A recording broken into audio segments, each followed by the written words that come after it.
Welcome to The Project. Tonight, it's been an emotional day for accused triple murderer Erin Patterson as her murder trial continues. Taking to the witness box for a second day, she fought back tears before a packed courtroom as she admitted to the court she had never been diagnosed with ovarian cancer. Prosecutors have alleged she pretended to have cancer to lure her estranged husband's family to her home to poison them. She spoke at length about her love for mushrooms and foraging, which developed in the years before the fatal lunch. But the 50-year-old denies seeking out the toxic death caps, which claimed the lives of 3 of her in-laws. Ms Patterson maintains she never meant to poison her relatives, let alone kill them. She's pleaded not guilty to all charges. Meanwhile, we may have to pay more for dairy products because of drought conditions and recent floods. It's estimated 4 out of 5 dairy farmers across Australia are struggling to recover from natural disasters. Those disasters mean increased financial pressures, higher feed prices and the cost of replacing lost livestock. Industry insiders believe a milk price increase would help them recover quickly. Well, from boomers to Gen Z, it's the billion-dollar industry that's got millions of Aussies hooked. Now under fire for dodgy Botox and dubious consults, the cosmetic injectables sector has become the target of a nationwide crackdown. Hi, I'm John. I'm the doctor. You're in good hands. We just have to have a quick chat as part of the regulations. Do you have any questions at all for me? No. Okay, good. I can go over the medical record here and see that you're appropriate for treatment. So we'll just go over the risks one more time. Bleeding, bruising, infection or swelling can occur with any injection. There's a small chance that the anti-wrinkle can cause a droop of the muscle. It's about a 1% risk. It always goes away if it happens. Are you happy to go ahead? Yep. All right, wonderful. Wish you all the best. Thanks so much. Thanks. Bye. That was a telehealth consult between a doctor and his patient before he writes her an online script for an anti-wrinkle injection. Exposed by the Sydney Morning Herald, the consult lasts a total of 52 seconds. We're just doing Dysport today, just 150 units to all 3 areas upper face. The regulator today cracking down amid reports some telehealth doctors are performing up to 300 cosmetic consults in a single day. Absolutely, they're putting profit over patient safety and all I can say is we will be knocking on their door soon. In Australia, cosmetic injectable clinics are often run by nurses who arrange the telehealth consults with the doctor who prescribes the script remotely before the nurse does the injection. I would be expecting a practitioner to be asking questions about pre-existing health conditions, psychological risks, body image issues. That can't be done in a minute, and it's really concerning. The regulator's new rules stating practitioners must conduct detailed evaluations with patients, discuss alternative options and complete lengthy checklists before injecting. We see when things do go wrong, nerve damage, people losing vision. It could be as significant as a stroke. They shouldn't be treated like a haircut. They shouldn't be treated like a facial. They need to be treated as a clinical procedure. But some fear the crackdown will send people underground. I've had some people come in that have gone to people working from home that are not regulated. They're not health practitioners and been unhappy with the treatments. Some in the industry also critical of new mandatory training for nurses, a ban on discounts and freebies for influencers, and a crackdown on ads. Ads is where a lot of people get informed they're always going to seek cosmetic treatments, but if they're not finding the right advertisements for where to go, they'll just end up going anywhere, and this is where the problems start. So as this $4 billion industry continues to grow, can these new rules smooth any wrinkles beneath the Botox boom?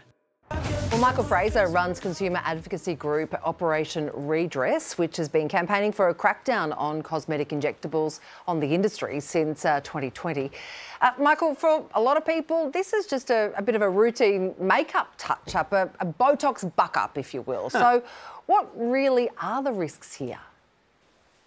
Yeah, and that's the problem, is that people are marketing it like it's a beauty treatment, like it's getting a haircut. But the reality is they carry real risks. There's a risk of things like a vascular occlusion where the blood can stop flowing and you can actually have a part of your face die. And then you've got things more serious like blindness can happen. And even the brand Botox on their medication labelling on their website says that there has been deaths as a result of Botox. So they're not minor things and they should be treated like medical procedures and not beauty treatments. Michael, I know you say that, and I know that obviously you're mucking around with botulism, which is a serious thing, but literally we know thousands and thousands of people who have these procedures, anecdotally people we know, and don't hear anything of these stories other than someone having a droopy brow or something like that.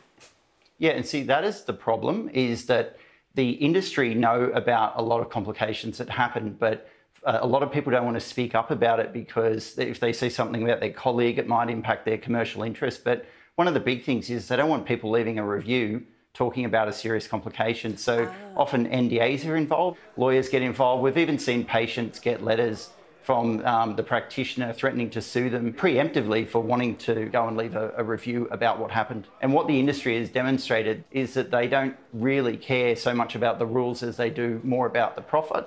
People should really be treated like a patient, not a customer. But doesn't that suggest, I mean, people want this. You're saying if people can make profit out of providing it, they'll do it anyway. This is kind of the basis on which, like a nurse that we heard from, says that all regulation will do, or tighter regulation, is send it underground. There'll always be a market, there'll always be a profit. Wouldn't that just make the situation more dangerous?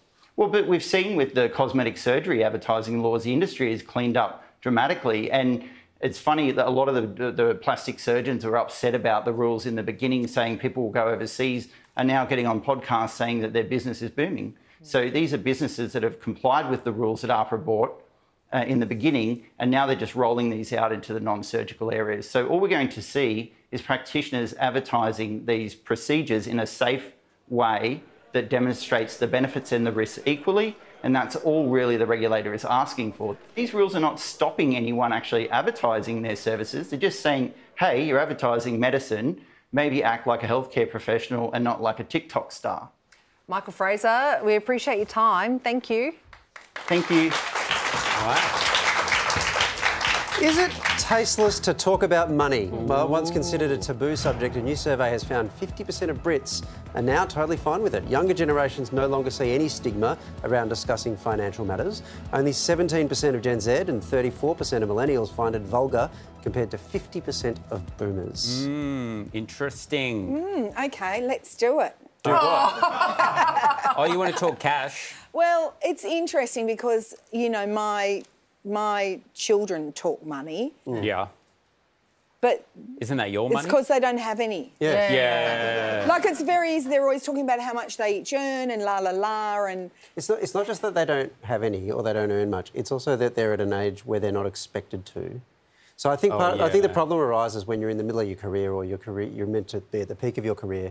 Then if you put a number next to it, people either judge you for it being too low or too high, and there's no correct answer. No, but whereas when you're a teenager, it's like, well, of course you're not. No one's expecting you. But rich people just, like, they button down the hatches. They won't talk. Like I remember we were poor growing up, and my parents always used to be like, Sam, we're very poor. Yeah. I always remember thinking, you're poor, don't bring me into it.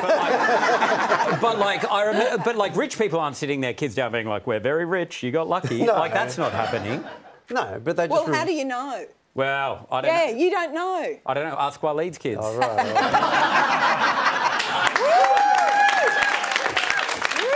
You're out of the will, Sam. We're off to break. We'll see you soon.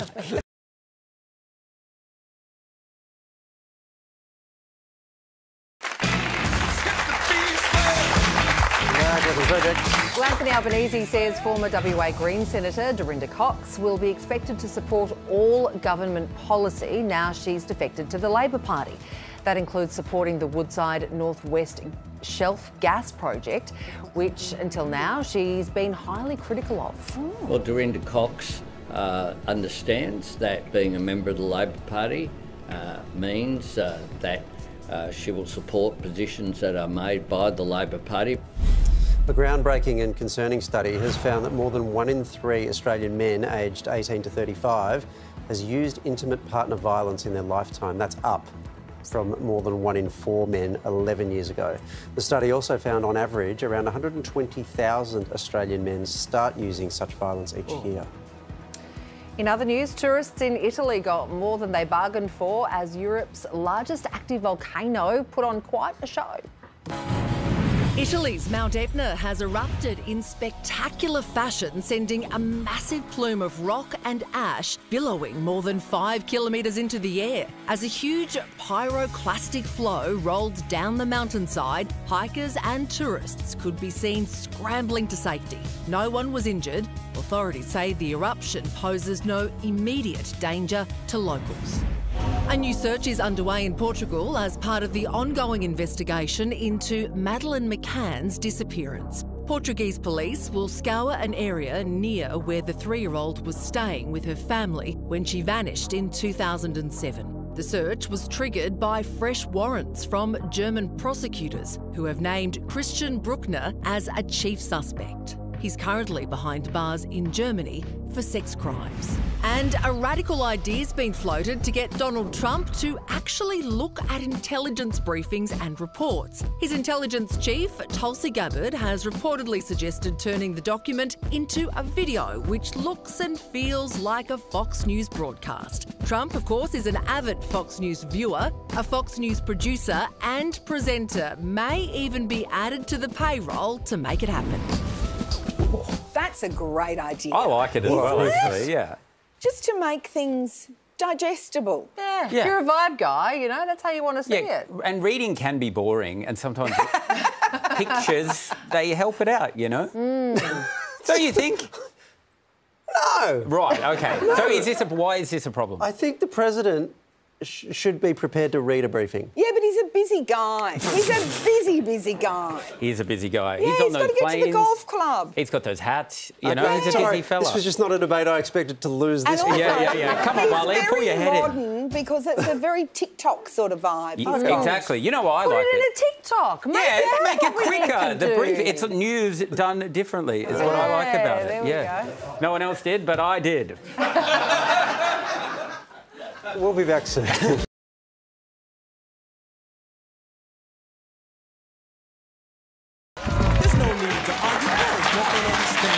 is the project. Well, brace yourself because a survey has found people really start to morph into their parents at 43. Oh. Apparently, it's the age when people start grumbling more about the weather, nodding off in front of the TV and dressing purely for comfort. Oh. Well, here with her thoughts is Australia's mum and the oracle of everything, Mel Butter.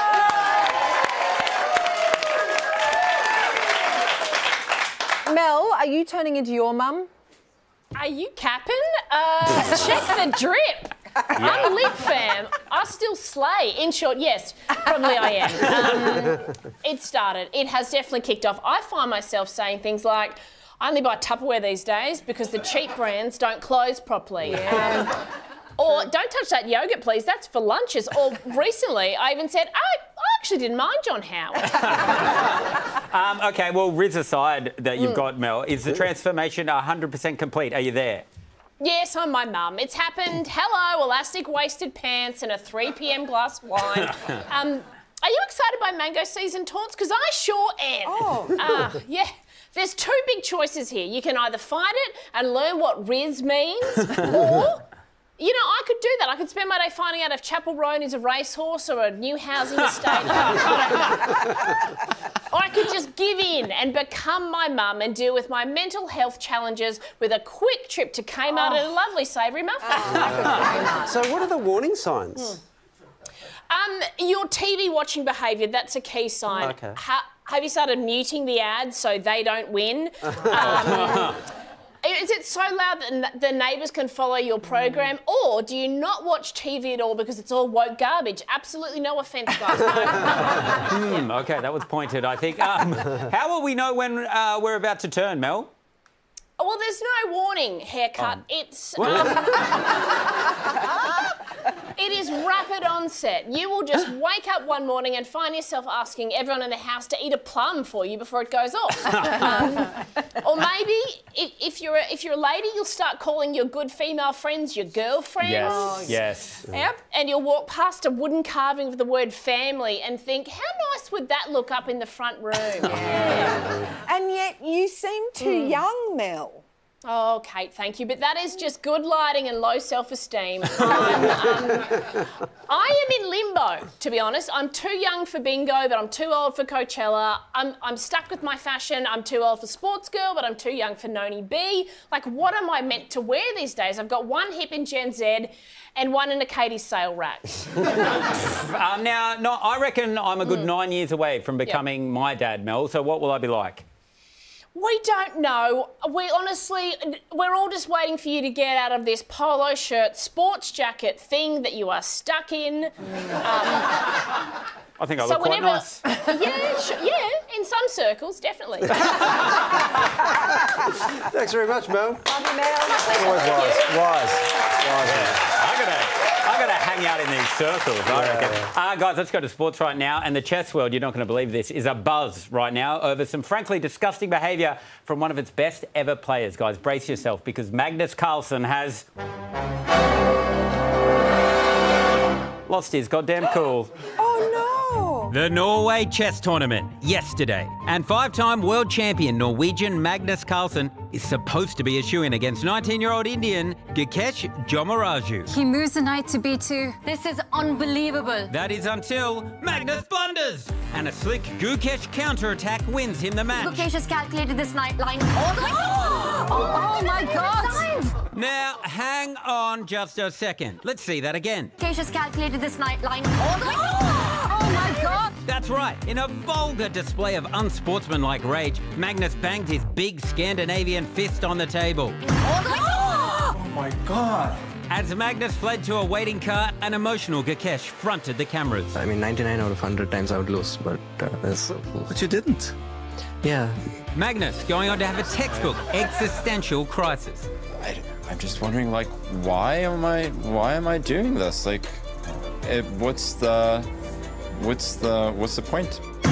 So, will Magnus's epic fist smash live on in the pantheon of famous sporting calamities like McEnroe's Wimbledon meltdown? You cannot be serious! Or that time Mike Tyson bit off Evander Holyfield's ear? You can see it! You can see it! I reckon it's worse. Chess players are supposed to be nerds. Who does this guy think he is? Oh my God! Magnus banged the table, the pieces fell over. Historic moment, Gukesh wins. Wow, it's a big story. I think it's great. Yeah. Because tennis has become really bad at this lately, and chess totally needs to pick up the slack. Finally, and there's nothing says I'm a bad boy like the Queen falling over. Yeah, you know? exactly right. He's very buff for a chess player. Oh, isn't he? All the better to bang his fist. Yeah, that's quite. Also, we all love it when a robot loses their cool. Yeah. That's why we love it when Waleed gets annoyed. Well, you do get annoyed. You were telling me that you had a temper when you were growing up playing sports. Yeah, there was one time. What did you do? I'm very ashamed. We're playing basketball and a guy drove at me and I went to steal the ball, but I missed him, no contact, and the ref blew the foul. Oh, what'd you do? And I was so angry, and I went up to the ref and I said, "You're guessing." It was really bad. Oh, my God. My man, you took him down. Wow. And the twist is he bit his ear off. You're watching the project back after this. You're brave.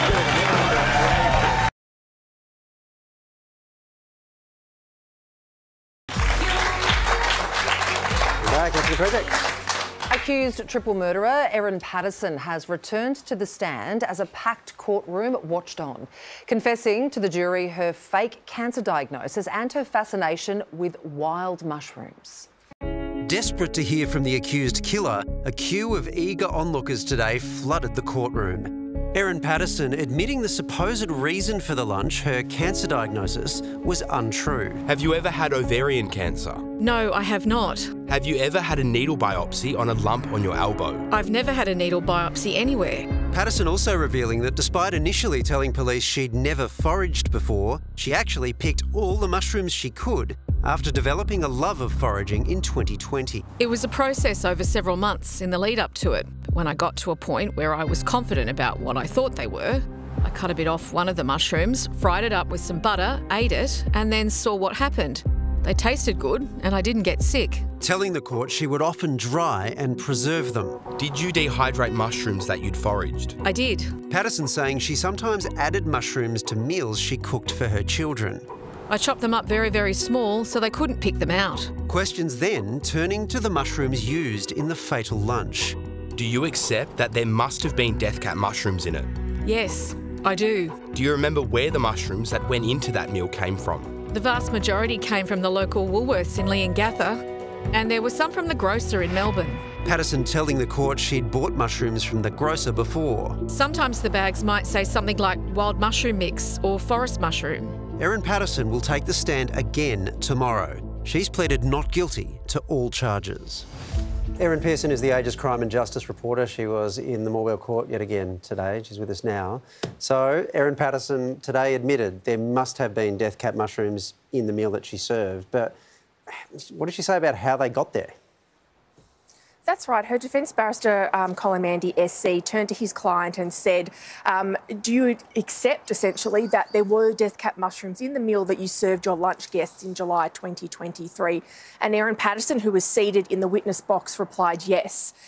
She was also taken through a little bit about different mushrooms that she may have purchased over the years and where they may have come from. She explained that the mushrooms that she put into that meal, she believed came from the Woolworths, her local Woolworths in Leongatha, and also an Asian grocery store in Melbourne.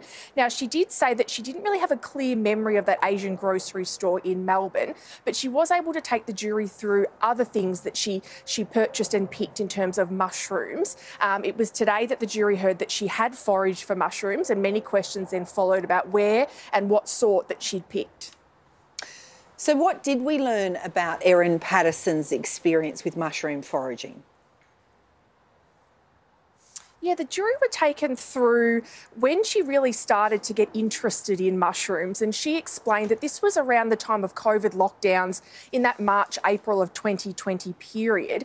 She said that she was foraging them at places including her local botanic gardens and a rail trail that was running nearby around that Leongatha Lock Korumburra area. She also remembered that she had picked some from the property that she lived in. Now, between 2020 and 2023, she moved between a number of properties, one being in Korumburra and one being in Leongatha, where she was ultimately arrested.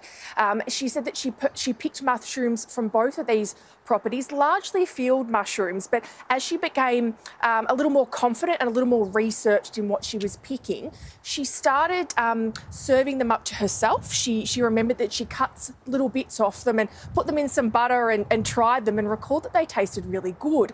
And as time went by, she then included them in meals for her children. She was also asked whether or not she may have foraged mushrooms ever from near an oak tree.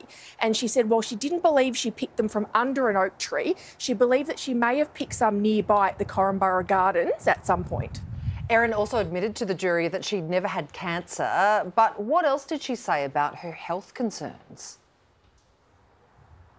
Yeah, that's right. As soon as the questions turned to what was going on in her personal life and her health concerns in the lead up to this fatal lunch, she was explaining that she did have a binge eating problem and these sorts of things she was having a really hard time with. She also had a number of other symptoms she said she believed was cancer, but she did turn to the jury and say, no, I never was diagnosed with cancer, and at no point did I have a biopsy in my arm as part of that testing procedure. She explained that she'd lost a number of family members from cancer and really believed that she may be very ill. She explained that her young daughter had also had an ovary growth when she was younger, and that Erin Patterson herself had had an ovarian cyst. And these were the concerns that were going through her mind at the time. But she turned to the jury at the beginning of her evidence and said, no, I was never diagnosed with cancer. Now, Erin Patterson spoke the entire day. So how was she during the testimony? How did she appear? She was on the stand for a couple of hours today, being examined by her defence barrister, Colin Mandy SC, and she started off answering the questions quite slowly, quite calmly. She would pause before a number of her answers, but when the questions turned to the birth of her son and how he was going at schooling and things like this as he grew older, and how they were sharing custody of that boy, she did start to appear quite teary. She was also a little bit teary when questions were asked about her relationship with Don and Gail Patterson, particularly after she separated from her husband Simon in 2015. At times, she could be seen holding back tears and was even using tissues to dab her eyes. When the afternoon questioning turned to mushrooms, though, the emotion disappeared. Story continues tomorrow, of course. Erin Patterson, thanks so much for your time. Thank you. To more news now, and a real hip pocket boost for millions of Aussie workers on minimum wage. They're set to receive an above-inflation pay rise of 3.5%, pushing the hourly rate to $24.95. The Fair Work Commission says the move was necessary to avoid entrenched lower living standards. So it means that finally award wage workers in Australia, our lowest paid workers, are getting ahead again. Significant delays for Sydney motorists tonight after a crane rollover in the M5 East Tunnel that initially blocked motorway traffic in both directions.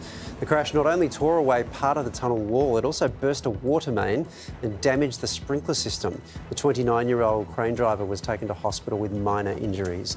Westbound lanes have reopened as crews continue the clean-up.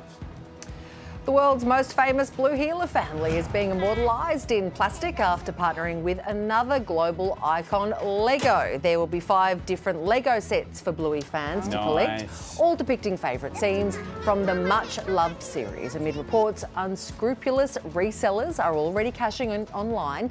The challenge for parents will be finding the sets in store.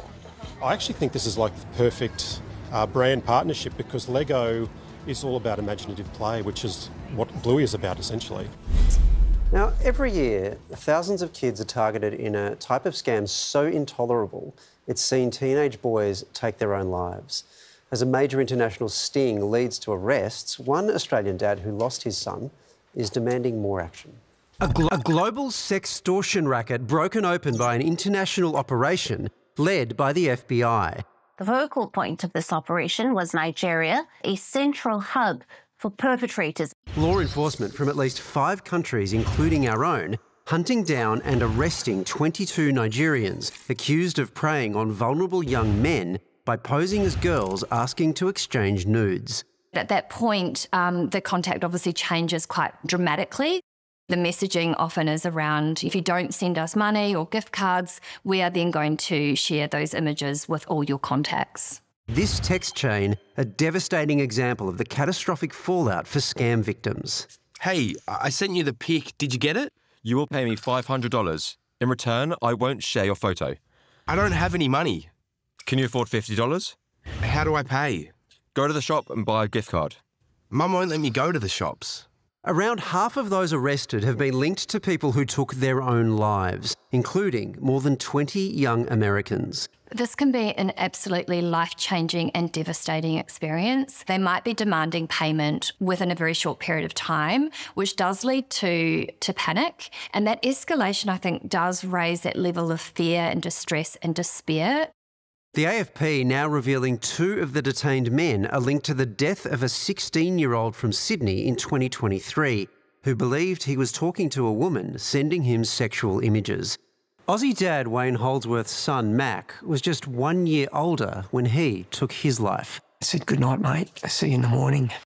And we didn't see him in the morning. It was just the saddest moment of my life. No way. The 17-year-old was extorted and his nude publicly released. We go to football training the following afternoon and the photos had reached some of those boys. But it was so embarrassing. He never, ever recovered from that embarrassment. But with sextortion attempts like the one that targeted Mac up more than 1,000%, what else needs to be done to stop this hideous crime? And Wayne Holdsworth is here to give us his take on this news today. Wayne, it's good to see you. Do you think these arrests will make much of a difference? I think they will, Sarah, because it's great to see the world law working collaboratively to ensure that at least 20 people, terrorists, are now no longer impacting negatively our kids. It's a start. But this is a machine. I mean, you know, I've seen the stories of people getting recruited or kidnapped into running scams. Like, it's a vast thing.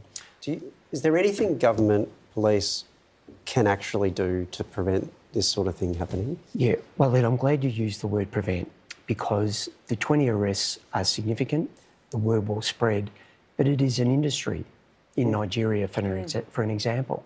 And not just there. No, it's stories in worldwide. Burma. And, you know, the reported 300 per month of extortions, the AFP report, that's underreported. So we believe it's at least 100 a day. And so 100 a day. And we also understand that they're targeting boys between 8 and 14. 8 and 14. So the prevention is the key. That is the cure, where we're finding these predators and sanctioning them. But the prevention is the key. We need to be educating, like we do at Smack Talk, the parents and particularly the students with regard to sending nude pictures. They'll mitigate the risk totally, just about, if they don't send a nude pic. That's the key. Yeah. But Wayne, you know, we're talking about the age at which boys or teenagers tend to be isolated from their parents anyway. How do parents know that this is happening? Yeah, Kate, it's a great question. And I say this often, I wish I'd known then what I know now. Of course. Because I would have identified signs, the signs that kids are demonstrating now and their parents need to pick up, a change in their personality, a change in their habits, all of a sudden not riding their bike anymore, spending far too much time doing stuff that is in isolation, stopping sport, not mixing with their friends, not coming on social functions with the family. Those things add up. And Kate, it's not okay just to ask the question, are you okay? I asked Mac that 100 times and he would say, I'm fine. We have to ask open-ended questions and then questions that they have to speak about their experience during the weekend, their feelings. But then we, as adults, have to have good listening skills. We have to listen to understand and not to resolve or to respond. And that's not easy, but that's what we've got to do. And signs, listening skills, open-ended questions. But then, Kate, just spending more time. On average, Australian adults spend 8 hours a day on average on social media. What example are we showing our children when we know that the children spend 4 hours a day on average after school in their bedrooms alone on social media? You mentioned just before that young teenage boys are kind of most vulnerable, are being targeted, young men as well. Why is it them specifically? Yeah, I think Kate hit the nail on the head. It's that they're vulnerable and they're impressionable, and that's the target market, because the cartels want a quick hit, otherwise they move on. And this is a target market. Yeah. They believe they can get a quick hit and then... Why do you think they're... Like, young girls are vulnerable. Yeah. Why do you think they're vulnerable in the way that's relevant to be the victims of this kind of scam? Well, the research says that boys are more impulsive, that they will quickly send, whereas girls might just take a couple of seconds and pause. Hesitation. Yeah, hesitation. That's the research. I think that might be the reason why. Wow. It's always great to have you here. You're doing such amazing work. Thanks for coming in. Thank you. Good to see you. And like, there's a couple of people in the audience today, Jan and Josh, who have helped me recently, and they've got something that they're going to do for me, and it's to go off alcohol for 100 days and just to raise awareness about suicide prevention and maybe raise a few funds. So www.smacktalk.com. You know what? I'll do it. I'll go without the alcohol, Wayne. I will do it. He sees their mum and he raises them a lifetime. Thank you so much for coming in. If you need help, crisis support is available 24/7 through Lifeline on 13 11 14. There's more project on the way. Stick around.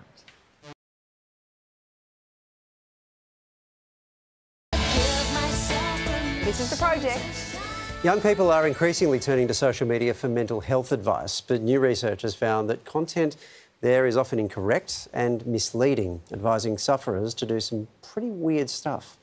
You take an orange into the shower, the water's hot and steamy. Eating an orange in the shower to reduce anxiety. Look to the far right for 30 seconds, and you'll feel it pulling, and then look to the left for 30 seconds. Healing lifelong trauma in just 1 minute. If you take salt, put it on your tongue, your brain instantly shifts. Rewiring the brain with a sachet of salt. A new study showing more than half of TikTok's most watched videos on mental health advice is teeming with misinformation. Saffron is as effective as SSRIs in treating anxiety and depression. The research conducted by medical professionals in the UK found misleading content on anxiety, depression, mental illness and trauma. The idea that in 30 seconds you would be able to get all of the information to try and make sense of your particular traumatic event is just impossible. British psychologist Amber Johnston warning viewers around the world about the potential harm in following health advice from influencers. What the damage is that if people are engaging in some of this material, they try it, it doesn't work. It's just reinforcing all of those beliefs of failure, not being good enough. In response to the study, TikTok said, "We do not allow harmful health misinformation on TikTok and proactively remove 98% of harmful misinformation before it's reported to us." But with more than 100 billion cumulative views on videos under the search term mental health, the potential damage may already be done. So why are people turning to TikTok? When people are feeling bad, it's often not during business hours. So social media does provide that accessibility 24/7. And if you are distressed, if your mental health is suffering, often it also impacts your bottom line. More than 3.5 million Australians have sought professional help for their mental health. And of that figure, more than 20% have missed an appointment due to fees. It's impossible for people to get the sort of mental health support that they need in an easy and accessible way. And there's an expectation that once you've finished with those sessions, you should move on. There is a crisis and it needs fixing, and it needs fixing fast. Ooh. Okay. Oh. When you peel the orange in the shower... I'm with you. Totally. I'm going to do it. I realised I'm not even particularly online that much, though, like everyone, I'm on it more than I should be. All our problems in every segment of the show we've done tonight stem from this. Social media. Yeah, and our excessive phone use. Yeah. The anxiety, the depression, the scamming, the whatever. And what's our solution? To go online and look for solutions. It's like asking a poker machine for advice on why you're bad with money. Do you know what I mean? It's like you're putting it in there. Are we giving young people enough credit here? I mean, they're not dumb enough to think that, you know, watching a 30-second video of someone holding an orange in the shower, just because they've watched it, it doesn't mean they're following doing it. I think, look, let's remove the orange is a good idea. Let's remove that. I'm doing all the eye rolls every day. Sure, I'm repeating numbers that apparently came from the CIA that will A, mean I come into money, and B, stop any pain anywhere in my body. What's that? 55515. Apparently. It's amazing. You watch a video doesn't mean like you... I take your point. I take your point. There would definitely not be a one-for-one correspondence. Every view turns... But there would definitely be influence. Yeah. And we know we've done stories on stuff like that. And the problem is, I think, this thing that's so insidious about the internet and about social media is it hacks our brains brilliantly. Yeah. What do we love? We love listening to our peers as opposed to experts, especially if... Why did you point at me just then? That was... I was pointing at the cameraman. He's an expert. We love that. We love the idea of a different solution that's easier than perhaps, you know, something that involves... We love a quick fix. Exactly. Yeah. And so, of course, we're going to latch onto this. It's just like... Latch on to an orange in the shower. I can't wait. I'll report in next week. For the full TikTok statement, you can head to our website. But actually, stay off TikTok. Commercial TV. Good luck. We'll see you on the television soon.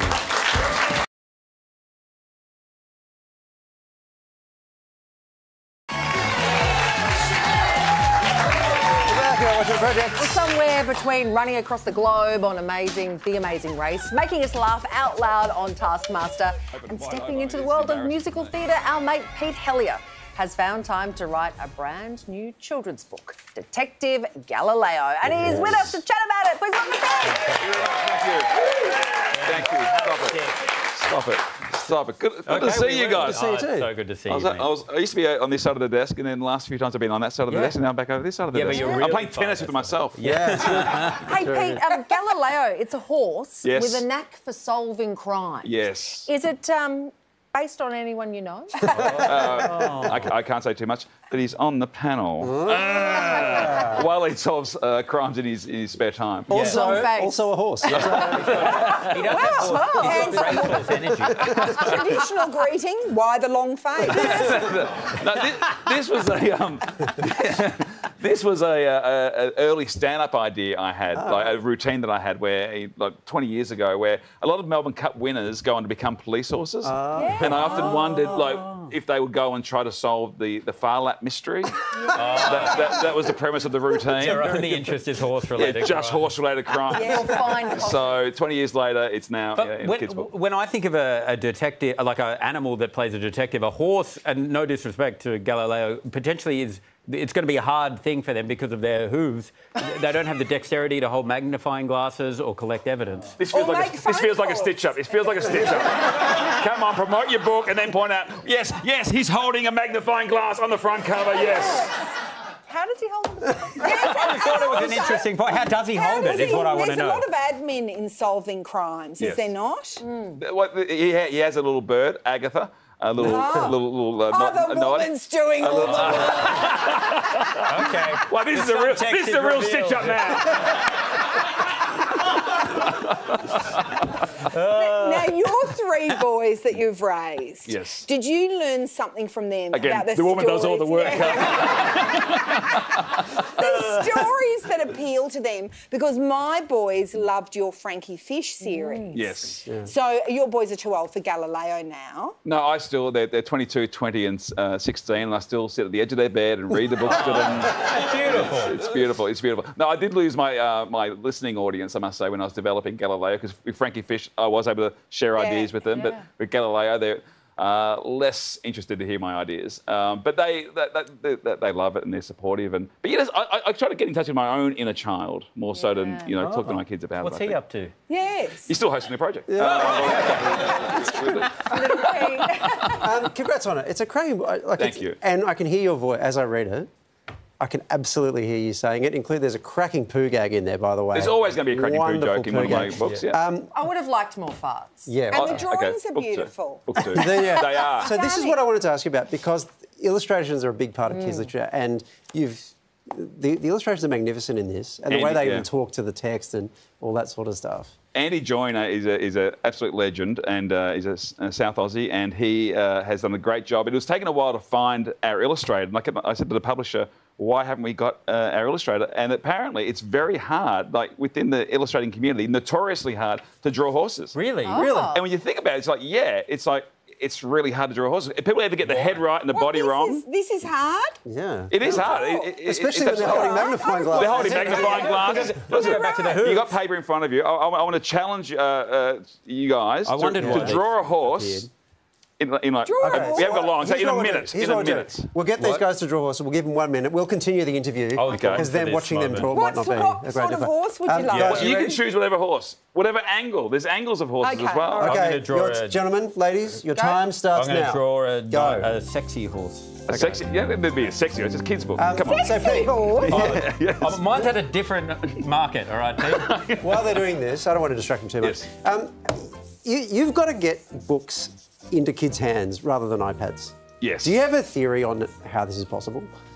I think, well, hopefully just, writing engaging, funny, interesting stories. I mean, the best compliment I can get is outside of, even more so than comedy or the TV shows that I've made, is a parent coming to me and saying, and it's happened many times, you're the reason my kid reads. Yeah, and it's it blows me away. It actually gets me a little bit emotional in this even thinking about it, because I know as a parent how tricky it can be to get those devices out of the kids' hands.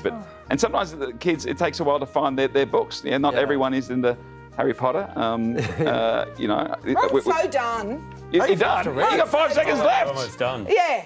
How You're hard's so this done. book drawing caper? Time's up, everybody. Can we see? Shall we do a reveal? The reveal? I think we start with Kate Langbrook. Let's go, Kate. Okay, all right. Well, now I've bigged myself up. Yeah. Wait, no, it's only half a horse. No, it's because it's a children's book. I left the best part of the horse unseen. Hang on. Did you? I want to know. Did you trace that horse? Are you a tracer? Sarah? All my own work. I think we all I'm embarrassed. They were good. Come on. I'm starting to think drawing horses isn't as hard as. That's incredible. The time and the detail. Is very good. It's just embarrassing. That is amazing. Sorry. Check the Galileo hit shelves tomorrow. In the meantime, would you please say Pete Helliar?